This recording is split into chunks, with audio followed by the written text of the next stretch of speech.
Hello students, जैसा कि हम लोगों ने पिछले पार्ट में पढ़ा था ऑपरेटिंग सिस्टम के बारे में।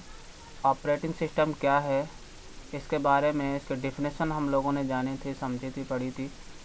आइए आज इस पार्ट में हम लोग देखते हैं ऑपरेटिंग सिस्टम के प्रकार। यहाँ पर ये जो आप देख रहे हैं ऑपरेटिंग सिस्टम के प्रकार, आज हम लोग इसके बारे में समझेंगे। आइए मिलकर के हम लोग ऑपरेटिंग सिस्टम के प्रकार पे चर्चा करते हैं। ऑपरेटिंग सिस्टम को उनकी विशेषताओं तथा उनके कार्य करने की विधि के आधार पर निम्नलिखित प्रकार से वर्गीकृत किया जा सकता है। छात्रों, पहला पॉइंट हम लोगों का जो है वह सीरियल प्रोसेसिंग ऑपरेटिंग सिस्टम। ये जो हम हाईलाइट कर रहे हैं यहाँ पे, ये सीरियल प्रोसेसिंग ऑपरेटिंग सिस्टम। आइए जानते हैं इसके बारे में। सीरियल प्रोसेसिंग ऑपरेटिंग सिस्टम सभी प्रोग्राम को क्रमानुसार पहले आओ पहले पाओ, फर्स्ट इन फर्स्ट आउट के आधार पर रन करता है। छात्रों, दूसरे शब्दों में हम कह सकते हैं जो इंस्ट्रक्शन सिस्टम से पहले आता है वह इंस्ट्रक्शन पहले एग्जीक्यूट किया जाएगा और जो बाद में प्रवेश करता है वो बाद में एग्जीक्यूट किया जाएगा। इन सारी गतिविधियों को ये जो ऑपरेटिंग सिस्टम के पार्ट हम लोगों को बताए जा रहे हैं, समझाए जा रहे हैं, इन सभी पॉइंट्स को हम लोग बहुत अच्छे से लर्न करते हुए चलेंगे, ध्यान देते हुए चलेंगे। आइए देखते हैं अगले पॉइंट्स पर हम लोग विचार करते हैं कि अगला पॉइंट क्या है। पहला इसमें जो था आपका, अब सेकेंड पॉइंट है बैच ऑपरेटिंग सिस्टम। इसमें ये हम लोगों का दूसरा पॉइंट है, बैच ऑपरेटिंग सिस्टम। इस ऑपरेटिंग सिस्टम में एक समान जॉब को ग्रुप अर्थात बैच बनाकर रन किया जाता है। जैसे यदि एक जॉब कोबोल की रन करनी है, छात्रों ये कोबोल जो है एक हाई लैंग्वेज है, हाई लेवल लैंग्वेज है कंप्यूटर की, जिसमें प्रोग्रामिंग की जाती है। कोबोल की रन करनी है, दूसरी फॉर्ट्रान की, तीसरी पुनः कोबोल की। तो कोबोल तथा फॉर्ट्रान की जॉब के लिए अलग अलग बैच बनाए जाते हैं।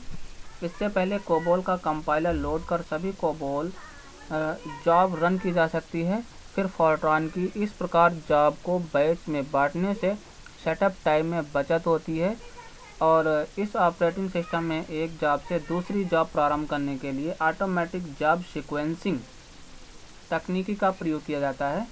इस तकनीक के लिए रेजिडेंट मॉनिटर नामक प्रोग्राम विकसित किया गया है।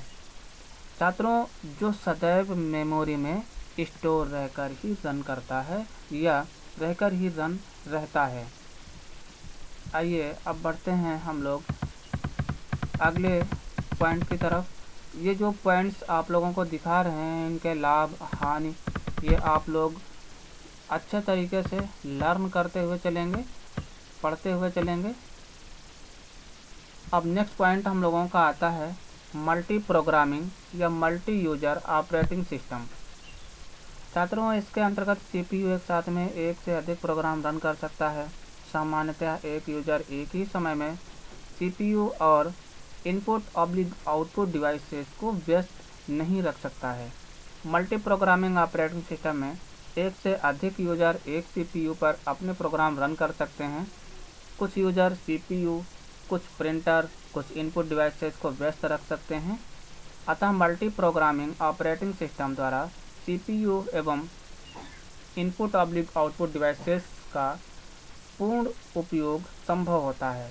मल्टी ऑपरेटिंग सिस्टम में विभिन्न यूजर्स के अनेक जॉब को इस प्रकार व्यवस्थित कर रन किया जाता है कि सीपीयू का अधिकतम उपयोग हो सके। अब छात्रों, आइए देखते हैं मल्टी ऑपरेटिंग सिस्टम के लाभ जो हैं। आपको इन सभी पॉइंट्स को ध्यान में रखना है, नोट भी कर लेना है, हानियाँ भी इसकी ध्यान में रखते हुए आप लोग इन पर फोकस करेंगे।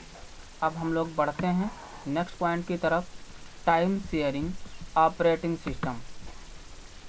ये आप जो देख रहे हैं यहाँ पे, जो हम हाईलाइट कर रहे हैं, टाइम शेयरिंग ऑपरेटिंग सिस्टम। अब आइए देखते हैं इसमें क्या होता है। टाइम शेयरिंग ऑपरेटिंग सिस्टम पूर्ण रूप से इंटरेक्टिव सिस्टम है। फिर से इस पॉइंट पे हम लोग एक बार नज़र डालेंगे। टाइम शेयरिंग ऑपरेटिंग सिस्टम पूर्ण रूप से इंटरेक्टिव सिस्टम है। यह यूजर को कमांड की शीघ्र रिस्पॉन्ड करता है। वास्तव में यह multi programming multi user operating system है छात्रों, लेकिन इसमें रन हो रही अनेक जॉब के मध्य सीपीयू का समय इस प्रकार से तथा इतनी शीघ्रता से वितरित किया जाता है, मतलब डिस्ट्रीब्यूट किया जाता है, कि यूजर को पता नहीं चलता कि कब उसका प्रोग्राम रन हो रहा है कब नहीं। इसे मल्टीटास्किंग ऑपरेटिंग सिस्टम भी कहते हैं। ये रहा हम लोगों का टाइम शेयरिंग ऑपरेटिंग सिस्टम। आइए अब नेक्स्ट पार्ट की तरफ हम लोग इसमें नज़र डालते हैं। Personal computer operating system. Personal computer operating system, इसमें देखते हैं क्या है। छात्रों, पर्सनल कंप्यूटर के विकास ने कंप्यूटर को सस्ता व सुलभ बना दिया। पर्सनल कंप्यूटर पर एक व्यक्ति ही कार्य करता है, अतः सीपीयू का पूर्ण उपयोग फाइलों, डाटा की सुरक्षा व्यवस्था, इनपुट आउटपुट डिवाइसेस का पूर्ण उपयोग आदि बातें ऑपरेटिंग सिस्टम का मुख्य उद्देश्य नहीं रह गई थीं।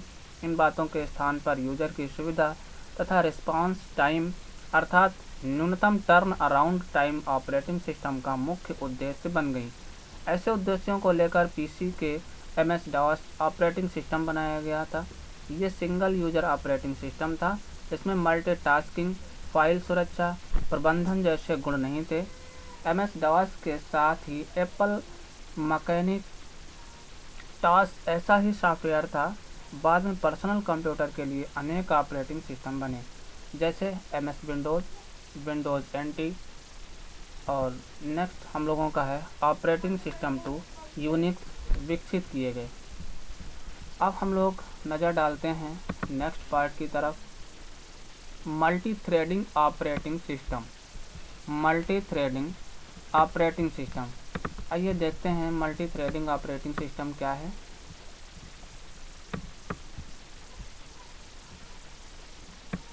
ये जो आपने इतने पॉइंट्स देखे, इस तरीके से हम लोग इसमें बहुत कुछ सीखेंगे और सीखने के लिए हमको अनेक पॉइंट्स मिलेंगे। जैसा कि कई पार्ट्स हमने बताए आप लोगों को, इन कंप्यूटर्स के पार्ट को ऑपरेटिंग सिस्टम, ये जो हम लोग पढ़ रहे हैं, इनको विधिवत तरीके से याद भी करना है और ध्यान में रखना है। आइए नेक्स्ट पॉइंट हम लोगों का है मल्टी थ्रेडिंग ऑपरेटिंग सिस्टम। छात्रों, मल्टी थ्रेडिंग ऑपरेटिंग सिस्टम में एक ही प्रोग्राम के विभिन्न भाग एक साथ क्रियान्वित होते हैं। मल्टी थ्रेडिंग ऑपरेटिंग सिस्टम में प्रोग्राम के विभिन्न भागों, जिन्हें थ्रेड्स कहते हैं, को एक साथ क्रियान्वित करने की क्षमता होती है। प्रोग्रामर्स को मल्टी थ्रेडिंग ऑपरेटिंग सिस्टम में प्रोग्राम को इस प्रकार डिजाइन करना चाहिए कि प्रोग्राम के सभी भागों को एक साथ बिना दूसरे के कार्यों में हस्तक्षेप किए क्रियान्वित किए जा सकें। ये रहा हम लोगों का मल्टी थ्रेडिंग ऑपरेटिंग सिस्टम। अब आइए बढ़ते हैं नेक्स्ट पॉइंट की तरफ, पैरेलल ऑपरेटिंग सिस्टम। ये भी एक उसी का हिस्सा है, उसी का पार्ट है, जिसको हम लोग देखेंगे। Parallel operating system. छात्रों, पैरेलल ऑपरेटिंग सिस्टम एक से अधिक कार्यों को समांतर कार्य करके पूरा करने के लिए उपयोग किया जाता है। सॉफ्टवेयर की वास्तुकला यूनिक्स पर आधारित होती है, जिसमें ये अनेक नेटवर्क में कई कंप्यूटरों के बीच वितरित भार समन्वय के लिए अनुमति देता है। पैरेलल ऑपरेटिंग सिस्टम का सॉफ्टवेयर विभिन्न संसाधनों जैसे कंप्यूटर मेमोरी, कैश मेमोरी, भंडारण क्षमता और प्रसंस्करण शक्ति को एक नेटवर्क के कई कंप्यूटरों के बीच वितरित करने का कार्य करता है। ये रहा हम लोगों का पैरेलल ऑपरेटिंग सिस्टम। अब इसके लाभ भी आप देखेंगे, इसकी हानियाँ भी देखेंगे, और उम्मीद करते हैं ये वीडियो आपको अच्छा लगा होगा।